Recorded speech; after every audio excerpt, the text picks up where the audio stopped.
say this year, particularly, Google have now really supplemented search and shopping with this Performance Max campaign. It's Google basically saying, give us all of your assets, give us the audiences that you want to target, we'll do everything for you, we'll handle it all.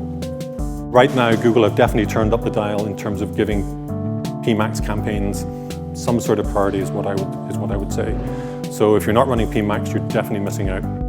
By far the best results that we're seeing is when we give it a list of customers, purchasers, not website visitors, not people who've gone to your cart page, none of that stuff, people who've actually purchased from you. So exporting that from Shopify or whatever platform you're running and importing that into Google and update it if you can weekly. Giving Google that signal of actual purchasers is where you'll see by far the best results.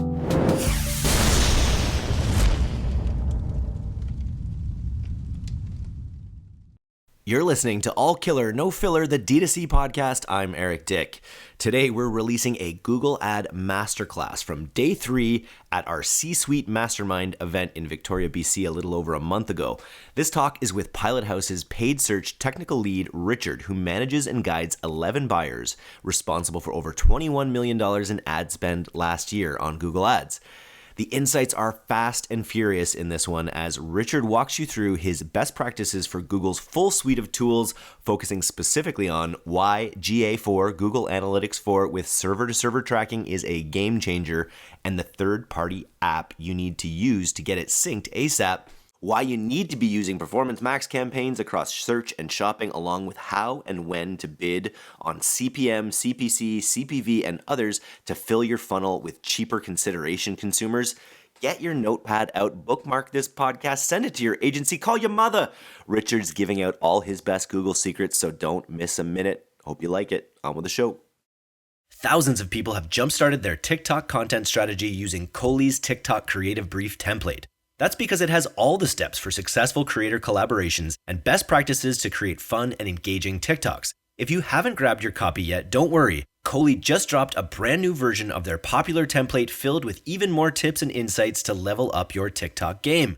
Head to coley.com/TikTok. That's COHLEY.com/TikTok to download your free copy and start creating TikToks for your brand that people actually want to watch. So who am I? Paid search technical manager. My role within Pilothouse is to really kind of train and mentor and troubleshoot for all of the other media buyers.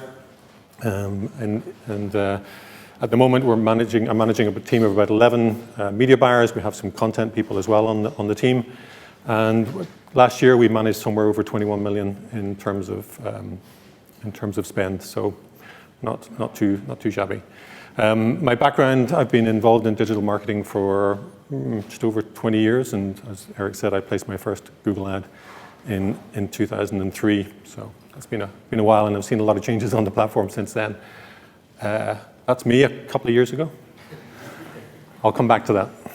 So today's agenda. The first thing I want to cover off is a bit of measurement. I know I'm kind of straying outside a little bit of Google Ads, and I'm going to talk a little bit about Google Analytics, but I think it's important just because what's been happening on the Google Analytics platform.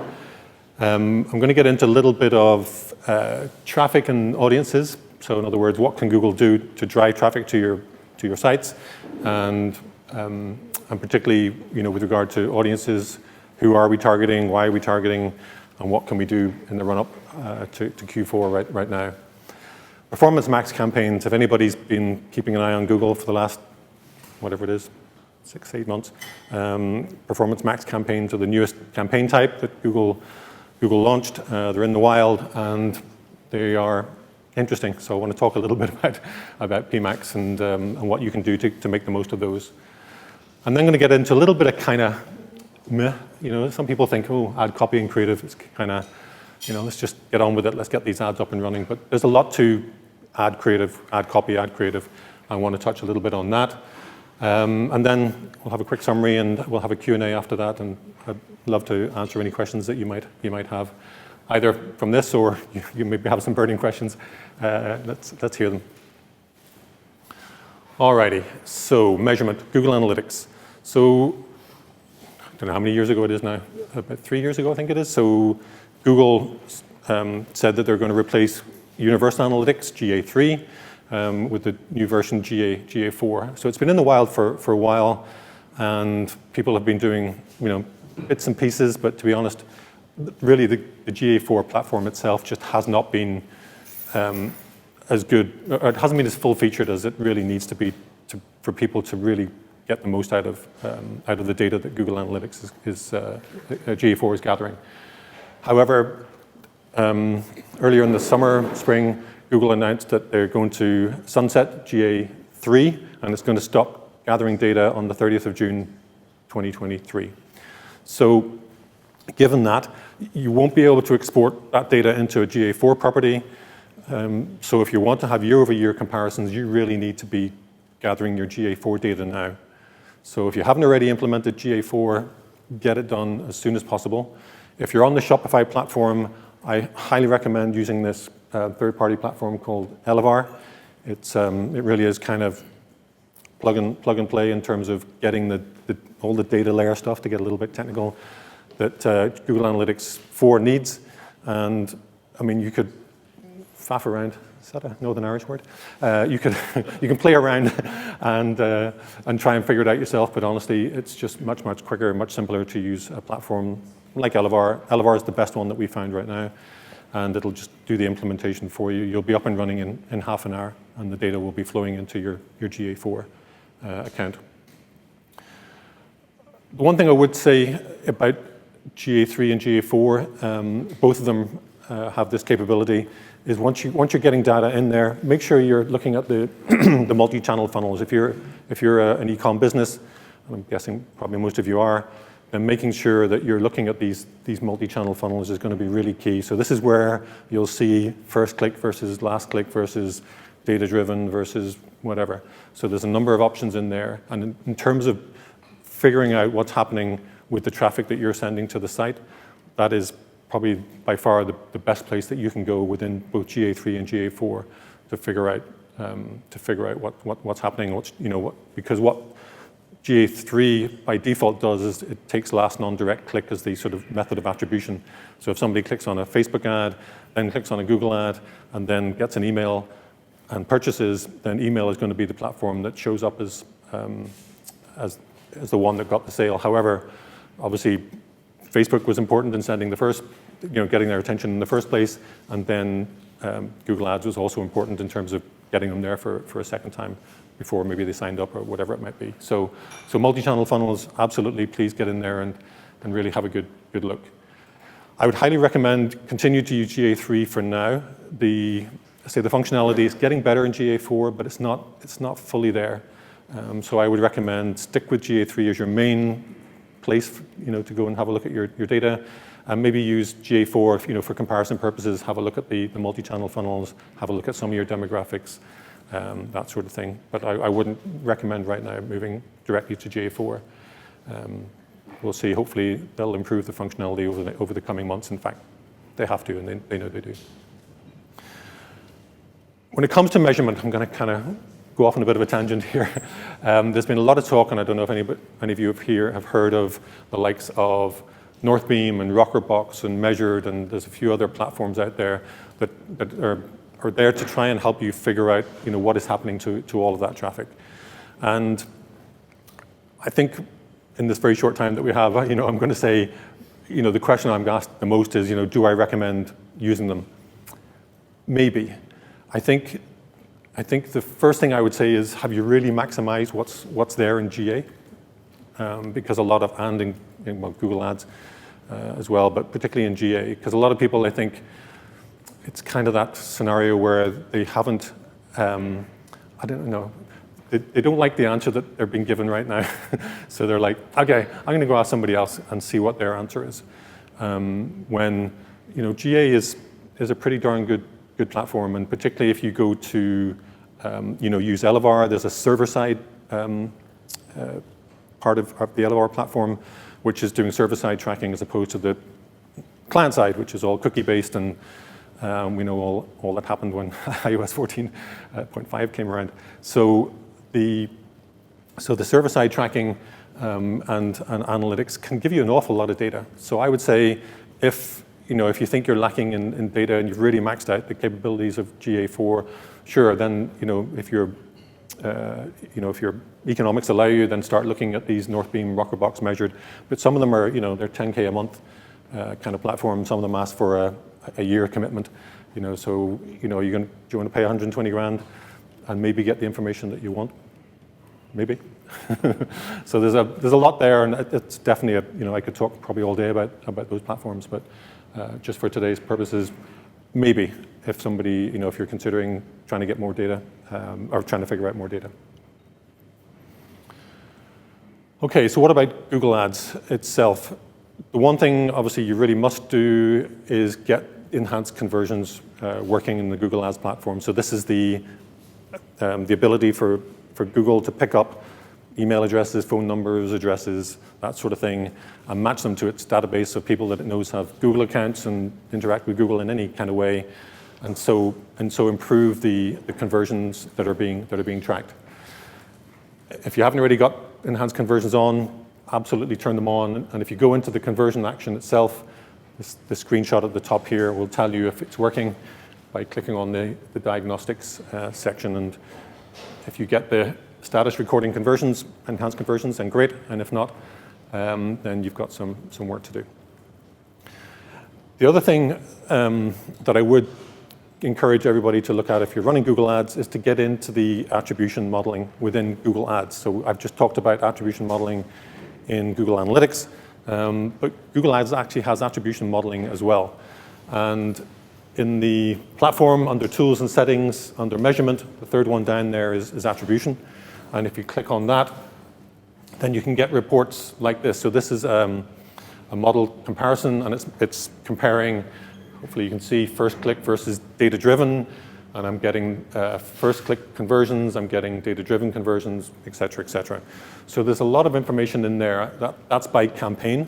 You can do it by ad group, you can do it by keywords, you can do it by creative. There's lots of different ways that you can slice and dice the data in Google Ads, and it's a very underused part of the Google Ads platform, and I highly encourage you to have a look at what's going on in there, because it could be that campaign, that ad group, that keyword, that creative that you thought wasn't doing great is actually doing okay maybe on the first click, but there's other things that are clicking in to account for the last click. And there's also an assisted conversions part of the Google Ads attribution section, and in there you can see the last click conversions, which is what it kind of registers, and then it's got this click and view assist, which are on top of. So this is one number, this is another number that you would add on top. So here you can really see if any of your, again, campaigns, ad groups, keywords, et cetera, are contributing to that final sale. And say the Google Ads enhanced assisted conversion, will show you that. So if you haven't spent any time, or your people, whoever's doing your Google Ads, isn't spending a lot of time in here, then strongly encourage them to do so. Alrighty, let's shift gears a little bit and have a look at the traffic and audiences. As with all of this marketing, I'm sure over the last couple of days, this has been talked about quite a lot. People don't just wake up one morning and go, oh, that pink widget from, whichever brand, I think I'm going to buy that today. That just doesn't happen. If they don't know about your brand, if they don't know about the fact that you sell pink widgets or purple widgets or whatever it might be, they're not going to buy. So, and while there's lots of people now coming up with alternatives to the traditional funnel, and that's a whole different discussion for another day. But if people aren't aware that you exist, if they aren't aware that your product exists and could provide them with some kind of benefit, then they ain't ever going to come down at the bottom. So making sure that we get people at all stages of the funnel obviously is important.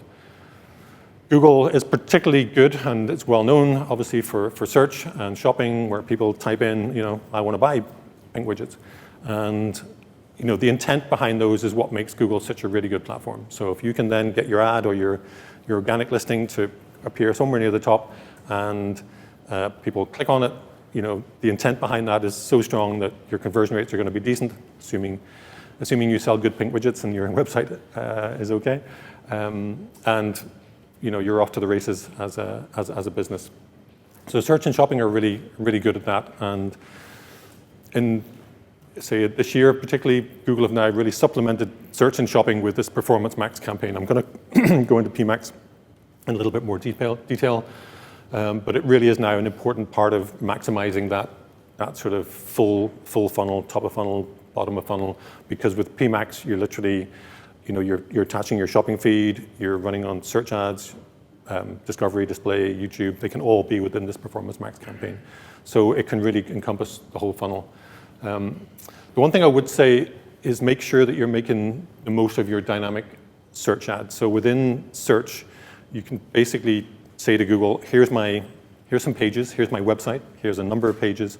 Go and find traffic that will convert based on these pages. So you're not giving it keywords, you're just basically giving it pages and saying, go find some traffic that will convert on these pages. So dynamic search ads have really grown over the last sort of couple of years. They've been around for quite some time now. But again, Google seems to be giving them quite a lot of credence. And the fact that I think it's close to 20% of all searches every day are brand new searches that have never been searched for before. This is where dynamic search really kicks in. Because if you're going to bid on pink widgets, to keep going with that example, then it's too broad, and lots of people are bidding on the pink widgets term. And maybe if you get into luxury pink widgets or cheap pink widgets, then maybe. But there's people are now with their voice search and whatever else they do. I say it's close to 20% of all searches are now brand new. So dynamic search caters for that because it's basically giving Google a page and saying you match the searches to these pages. Then we're going to come to YouTube, discovery, display, and again PMax really at the top of the funnel.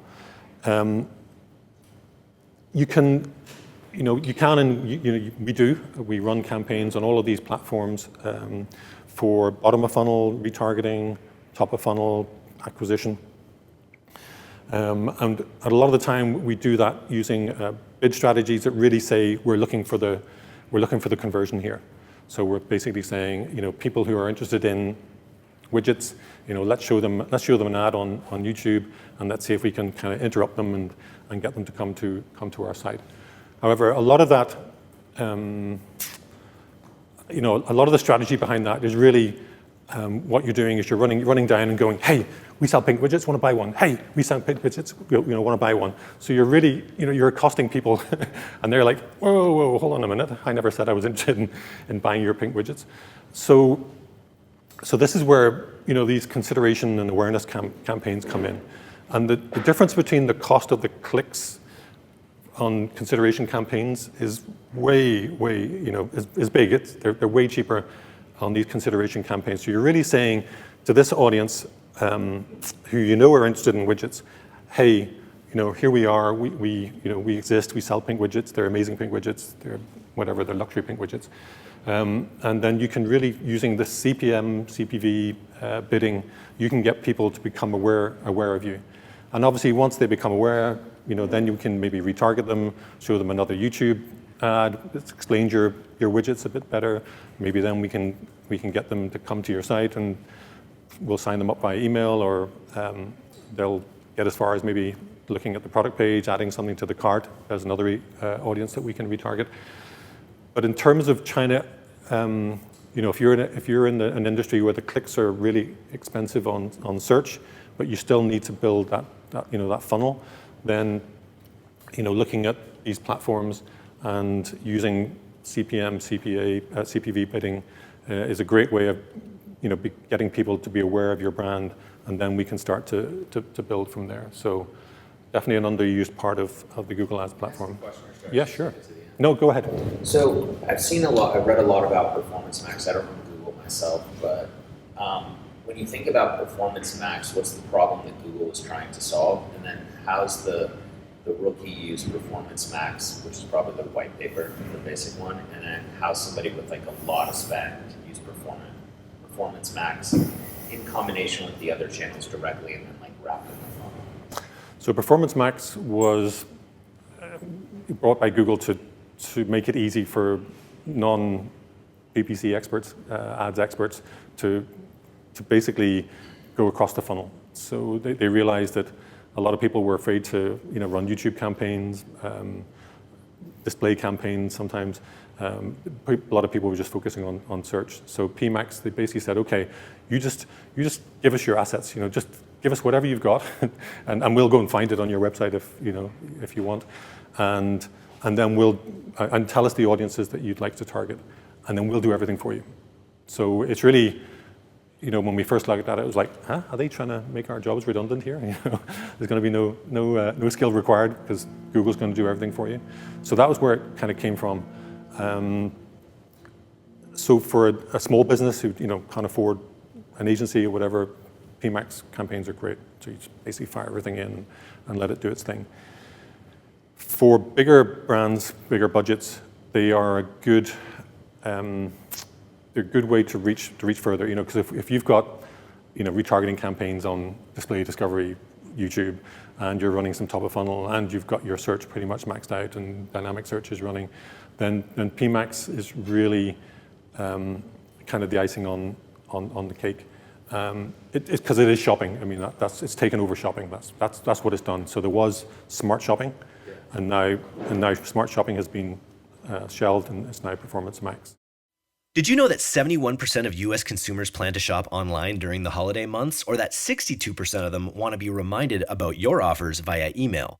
To discover how shoppers plan to spend this holiday season, download Wunderkind's 2022 Consumer Insights Report. It's full of vital data surrounding preferred shopping locations, communication channels, purchase influences, and more. Visit wunderkind.co/DTC to download the Consumer Insights Report now and find out how to reach your customers. That's Wunder, WUNDER, kind.co/DTC to download today. Alrighty. So in terms of getting really into the weeds here a little bit, in terms of the best audiences for top of funnel campaigns, and whether this is PMax or one of the other individual platforms. So build custom audiences around your best search terms. So have a look at your search traffic. If amazing luxury pink widgets, I really need to move off that analogy, is their best performing search term, then build your custom audiences around that keyword and which other ones are performing really well. They will be your best performers. Because if you think about it, people who've searched for that, if you can reach those people on display, discovery, YouTube, which is what PMax all does, then you're way ahead of the curve, as opposed to just kind of trying to find a general target. So search terms, competitors. If you've got a really close competitor who sells something very similar to you, absolutely, they're going to be a really good audience to build around. And then you're into your kind of the interest audiences and the affinity audiences that Google provides. So this is people who have identified themselves to Google as being dog lovers or pet lovers or luxury bed linen shoppers or whatever it might be. So the interest and the affinity would kind of be the third and the fourth types of audience that we would build for top of funnel campaigns. Segment your website audiences. So this is when you get people to the site. Have a look at where they're going on the site, what parts of the site they're looking at. If you're just a one product company, then this isn't really going to apply. But if you've got a business where you've got lots of different products, different categories, maybe you're in the sports business and you sell hockey gear and you sell baseball gear and whatever. Really looking at where people are going in the site, and then segmenting them into hockey lovers and baseball lovers and whatever else you might have is going to be really, really, really important, because just retargeting the same message to a general audience, guess what? You're not going to get a great result out of that. But if you can fine-tune that audience and give them a very specific message, then you're going to get a good, or at least a better result. And finally, maybe one of the biggest things that we see for e-com businesses is email capture. They throw up that, here, sign up to my newsletter. Some of them even immediately, it's like, what the heck is that all about? I haven't even been on your site for 5 seconds. You want me to sign up to your newsletter or get whatever it is you're giving away? No, stop that right now. But email capture is important, and thinking about how you can get people, because if the average e-com rate is 2%, so only 2 people out of 100 are actually going to buy on your site.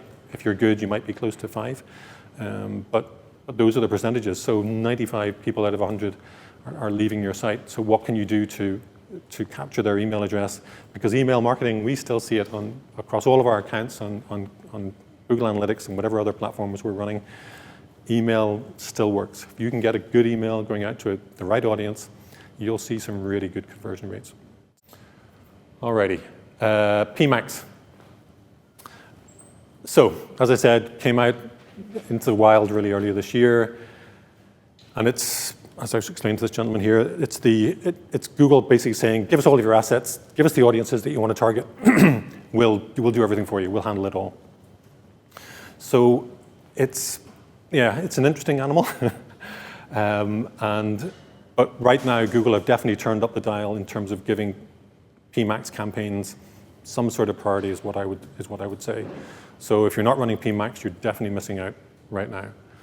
In terms of how to structure PMax campaigns, think about this. It's not the only way, and certainly it's not the only way that we're running them even for our clients, but this kind of seems to be a good way of doing it that we're seeing right now.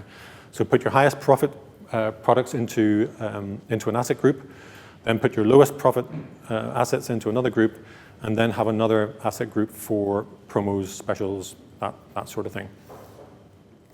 Seems to be the best that we've come across, but to say we are running variations on that, and definitely something I'd be happy to chat about afterwards if anybody's interested.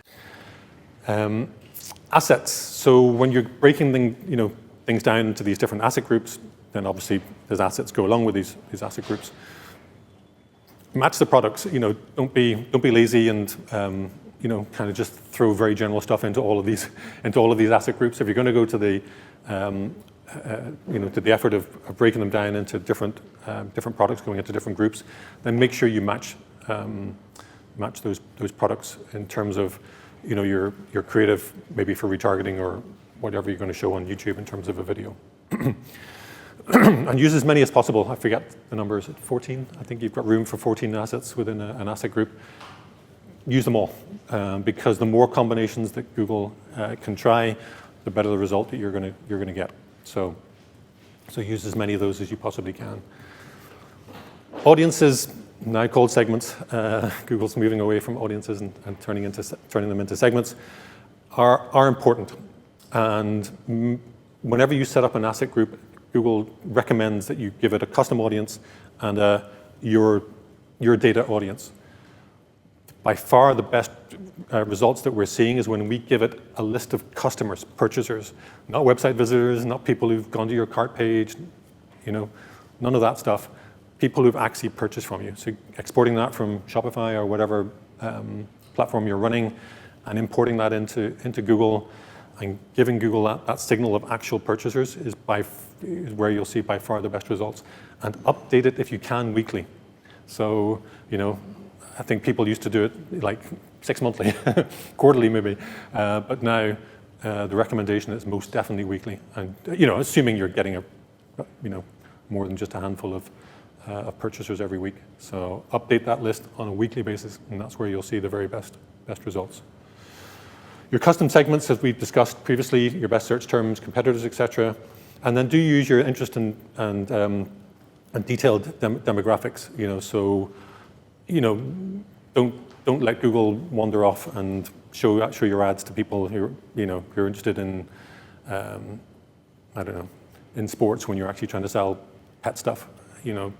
Sure there might be a little bit of overlap, but who's got unlimited money and wants to let Google play around with that? So just be smart about the interest and detailed demographics.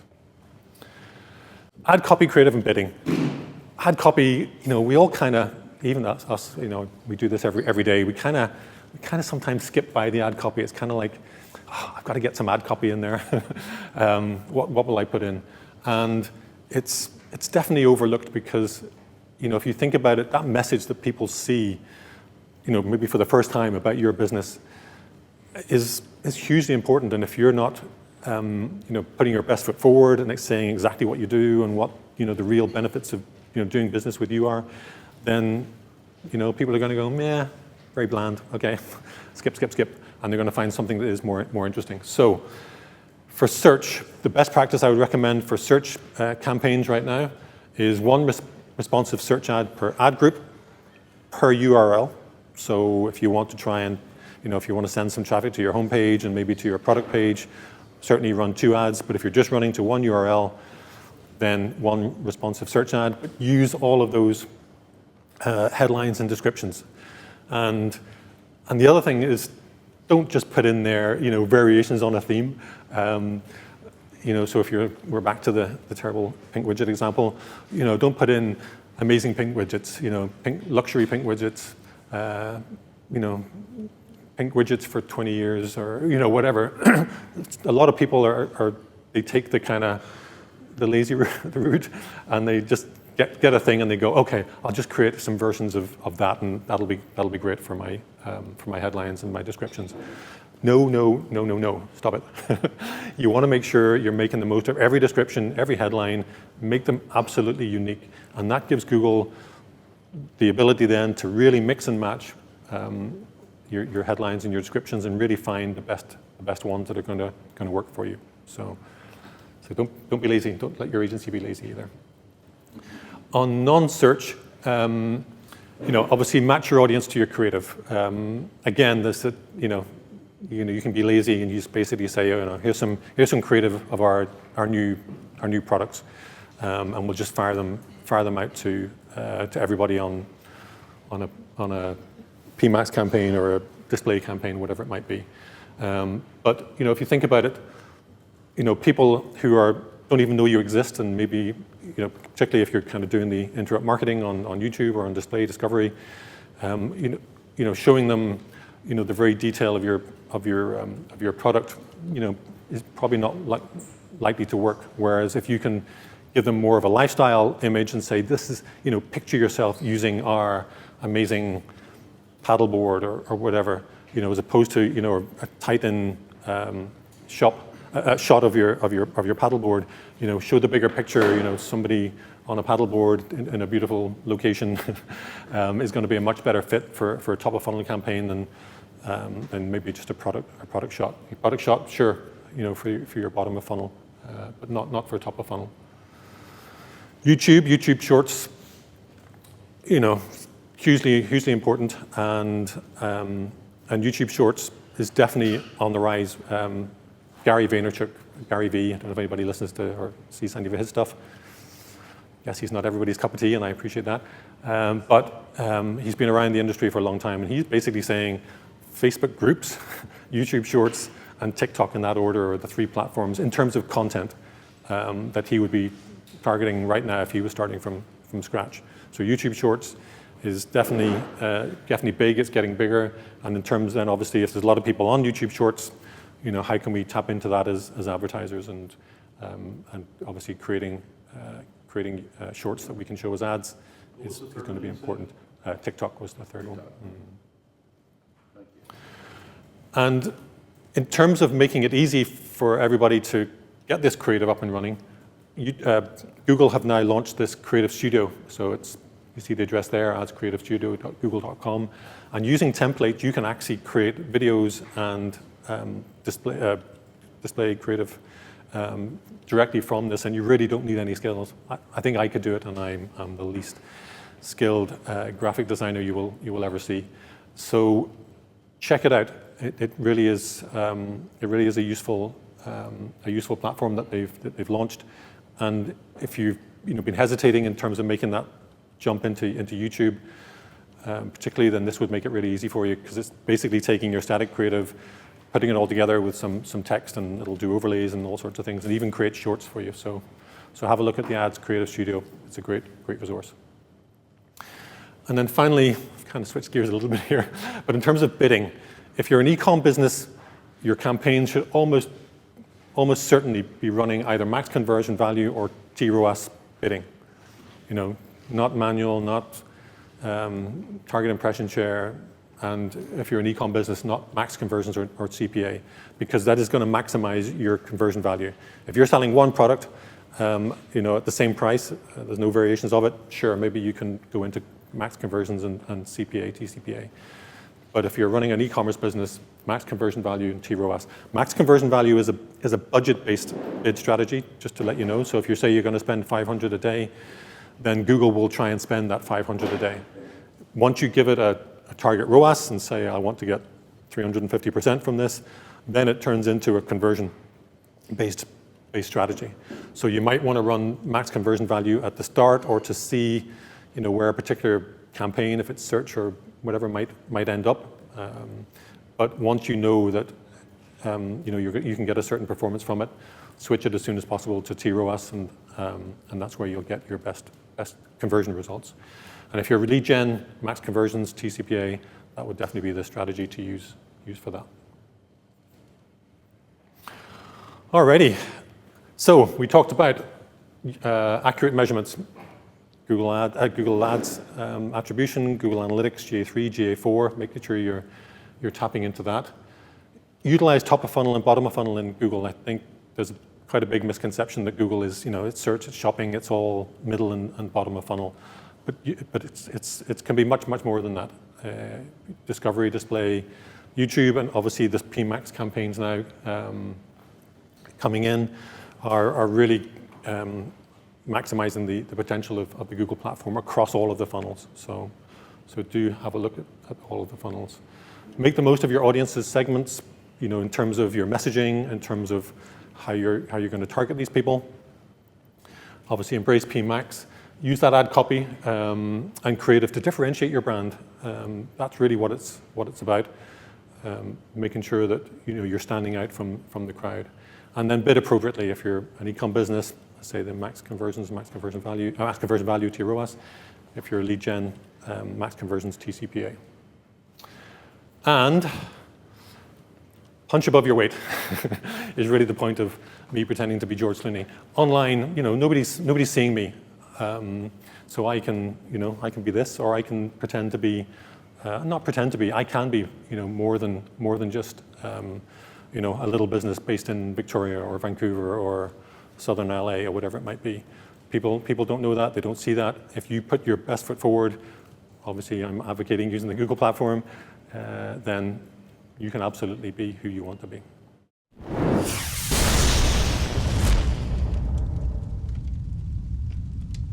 Thanks for listening to today's episode.